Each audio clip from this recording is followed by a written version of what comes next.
And there was also another cinematography technique that I found really interesting. I don't know what to call it, so I hope I can explain it in a way where you're like, oh yeah. But there are scenes where maybe she's like spinning around or doing a flip or something, and the camera's like locked onto her body. And so no matter like where she moves, she's centered in the frame. I don't know what that technique is called. It's almost kind of like a more advanced version of a snorri cam. You know what I mean? When like you have the camera mounted to your chest and it's looking right at you and it's always on you regardless of how you move. I don't know what the name of this technique is, so hopefully you can educate me on that.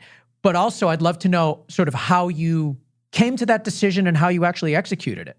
Well, I think, like I was saying in the beginning, we wanted the audience to feel like they were with her the whole time. So whatever was happening to her, we were centered on her. So that was mainly about the choreography. And I didn't that's a body cam you're talking about? Yeah. We didn't do anything like that. We had an amazing Scorpio Techna crane, which was 45 foot long and great people driving it. And I had a head called an Oculus, which could spin around in basically in 4 axes. So again, a lot of those shots were choreographed, and we would choreograph them.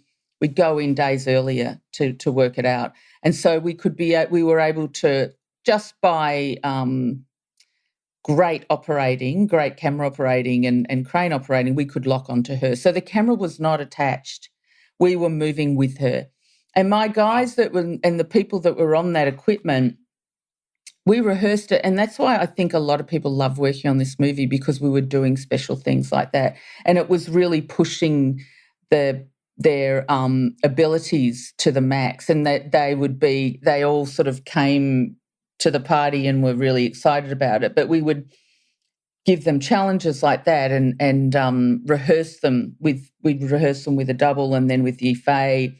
But we designed those shots, and we designed them quite meticulously to go with the action, And this, for instance, there's a shot where Bori Khan comes in at the beginning of the movie, the first time he hits the garrison, and it's the introduction to him.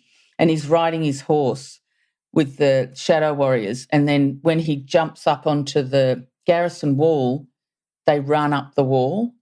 I don't know if it's in the trailer as well. And so what we wanted to show was, okay, here he comes, and then the world turns, like these guys are doing something pretty amazing. And so the camera for the first time does this move where it locks onto him and it jumps up the wall with him and turns with him.